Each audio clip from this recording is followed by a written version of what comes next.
Aloha and welcome back to Henry's Hideout. Today, it's a hot one. It's like pushing 95 degrees out here. We're gonna make a refreshing cocktail from none other than Disney Tiki Bar, Trader Sam's. Why I'm choosing to make the angolata today is because last time me and my girlfriend were at Trader Sam's, she got an angolata, but to be honest, I had some issues with it. One, it was a little too pineapple forward for me. Two, a little bit too much ango in there. 3, not enough rum. And 4, the bartender used the wrong type of rum. I saw him free pour, might I add, Flor de Cana in there, and really it calls for Smith Cross. So I have Smith Cross. I wanted to maybe do this recipe a little bit differently and of course add that Smith Cross. So we are going to be doing the angolata from Trader Sam's, but the specs are going to be a little bit different. We're going 1-to-1 specs here, and I'm really curious to see how this turns out in the end. So without any further ado, let's get into how to make the angolata. For this cocktail, you'll need angostura bitters, Smith Cross Jamaican rum, Coco Real cream of coconut goo, a lime, fresh or canned pineapple juice, and 20 to 80 saline solution. Start off by cutting your lime and getting 1 ounce of juice into the jigger. We're going to build this in a clear glass as always. Next comes the ounce of pineapple juice.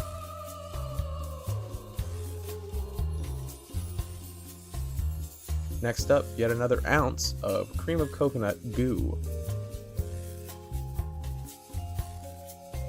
And we're doing an ounce of Smith & Cross Overproof Jamaican rum.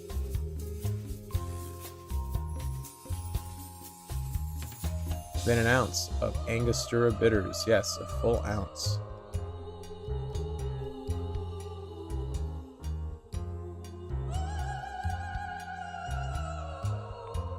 And we'll finish it off with a couple drops of our 2080 saline. I used 3 drops. Let's pour the cocktail into our mixer tin. Scotia pebble in there, and flash blend for 5 to 6 seconds.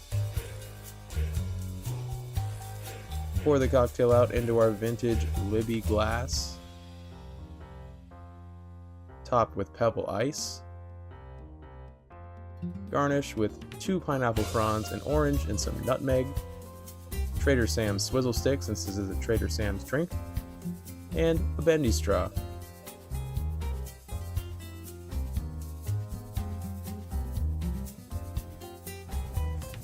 And there it is, you guys, the angolata from Trader Sam's. Let's give it a taste.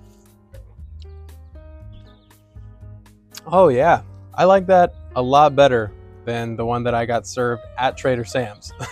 Yeah, I was a little bit skeptical at first about trying this. I was like, yeah, should I just stick to the traditional recipe that was online, or should I just do the equal parts recipe? Honestly, I like this a lot better.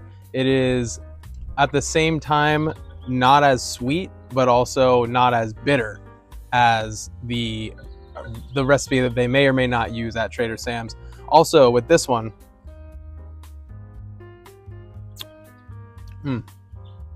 you get a touch more of that Smith & Cross in there, which is really amazing.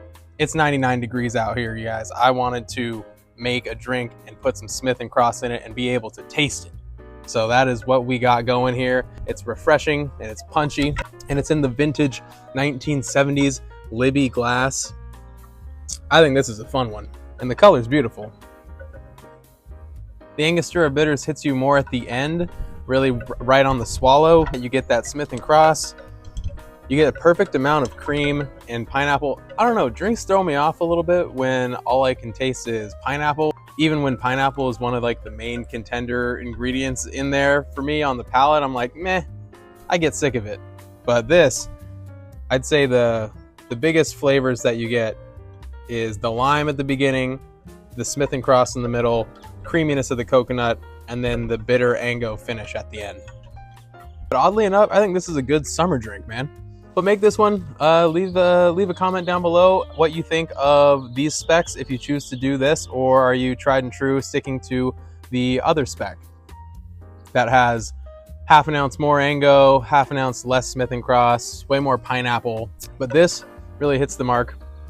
Super good. Till the next time, guys. Cheers.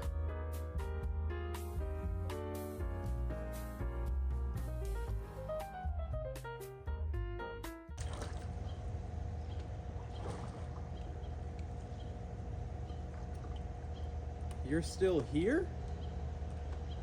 It's over. Go home. It's over.